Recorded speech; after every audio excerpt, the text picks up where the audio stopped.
Billionaires are just like you and me. That's what they're spending a fortune to convince you, and as you'll find out, with good reason. I'll expose their bag of tricks that they desperately hide from view. Hey, anybody got a quarter? What's a quarter? I'll then share 3 things they dread you discovering for the ways it can enrich you. By the end, you'll be shaking your head so much you'll need a neck brace. Billionaires do a great job at using "aw shucks" to mask their "aw bucks." As their wealth has tripled over the last 2 decades, ours has, well, you guessed it. So it's no surprise that they're spending small fortunes on PR to craft unassuming, simpleton images.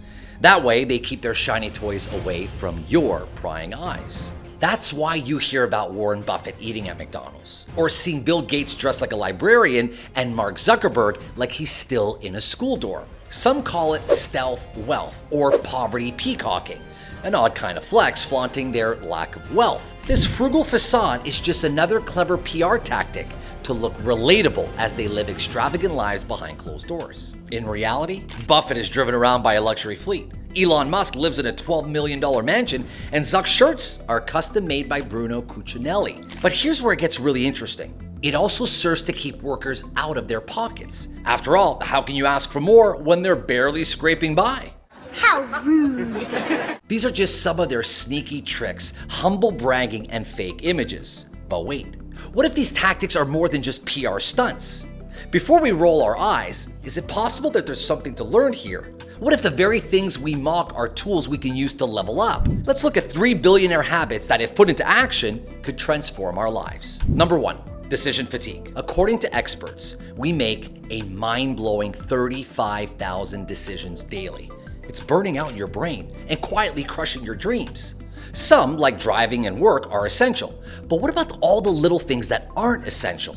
How often do we get bogged down in trivial tasks that drain us? Take what to eat, what to do, and you guessed it, what to wear. And while each individual one seems small, together, they are toxic. Explains one doctor. If your brain is worn down, it may cause you to become more reckless with your decision making or to not think things through. And no, it's not a recipe for success. Do you know what it is? Making fewer but smarter decisions. The first step, ruthlessly cut out unimportant ones. It's the same formula that Zuckerberg and his billionaire buddies used to channel their waking hours on one thing, building. The price of Zuck's shirt is worth far less to you than its priceless message.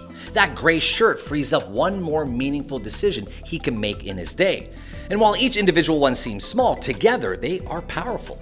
So how can you fend off decision fatigue? Taking a little time for weekly routines like meal prep and goal setting priorities, along with keeping a simple wardrobe, will free up precious energy to find your passion and focus on it.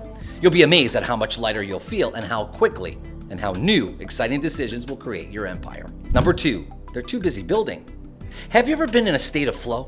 Getting so caught up in a song, cleaning, or writing that you lose track of time or maybe even ignore the people around you? Now, imagine being in that state of flow for years. That's the life of someone like Jeff Bezos. This picture of Jeff Bezos was taken 30 years ago, a far cry from the flashy jet-setting billionaire we know today. There he is, alone in his garage, aka Amazon head office in Seattle. He was the company, juggling marketing, inventory, customer service, and shipping, alone, while Amazon has 1.6 million employees today. Meanwhile, at his early days at PayPal, Musk would work 120 hours a week, sleeping on the office floor as he kept it afloat during the financial crisis. Nowadays, he's slowed the pace to 85-hour weeks, split among his 6 companies that he owns. They're not out flexing their wealth or humble bragging. They're just too focused, busy building. They're in the flow state, and everything else is background noise. Yes, their wealth and luxury are on a level most of us can't even dream of, but one thing that we can share is access to the flow state. We too can drown out the noise and immerse ourselves in creating something so uniquely ours to share with the world. Just like with decision fatigue, it starts with saying no to distractions, to late nights out, to negative people. Instead, saying yes to building, yes to creating, yes to trying, to failing forward and persevering. It won't be easy, but your return? A billion X. Number 3, frugality fuels prosperity. Have you ever wondered why Warren Buffett still lives in his unassuming Omaha home after 70 years? Or why his wife famously whined about the price of a $4 coffee? Or Elon Musk dressing like, well, whatever that is? Give me a break, we say. right? We know you're rich, act like it. But here's the twist. Jeff Bezos didn't get rich by impulse buying on Amazon. Mark Zuckerberg didn't get rich by fake flexing on Instagram, and Warren Buffett didn't get rich buying $10 mocha cookie frappuccinos. The ironic lesson is, they didn't achieve success being consumers, but creators. And while their company's ethics may be up for debate, building them took thriftiness, focus, and patience.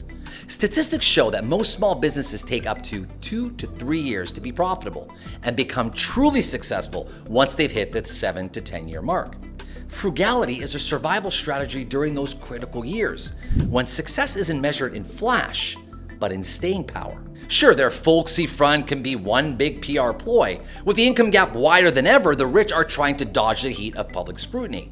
Yet, it's also possible that some of their simple styles, like the classic Steve Jobs turtleneck and jeans combo, are also a way to stay focused on the work that got them there. Maybe they aren't just about appearances, but staying disciplined in a world full of distractions. In today's one-click culture, building willpower and delaying gratification is a challenge.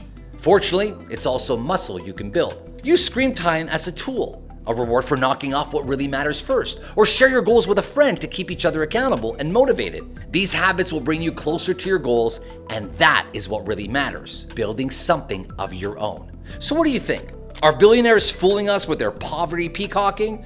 Or is there something we can learn from them? Or can we rightfully criticize them for the sidelines and still pocket a few tricks for ourselves? I'd love to hear from you. And to be clear, I'm not saying that we should idolize billionaires. In fact, we should properly be suspicious when there's a ridiculous amount of concentrated wealth in so few hands. Like Amazon drivers urinating in bottles just to meet quotas, or social media destroying our mental health and dividing us. They're no angels, and we shouldn't pretend they are. Nor is a call to action for you to obsessively plan every detail of your life. Be a hermit and take a vow of poverty until your bank account hits, 9 zeros. Success isn't just in your bankroll. It's in doing meaningful things, loving others, and feeling fulfilled doing what we love. I truly hope this video inspires you to focus on what really matters, building a life that's meaningful, fulfilling, and yours. Thanks for watching, and be sure to subscribe.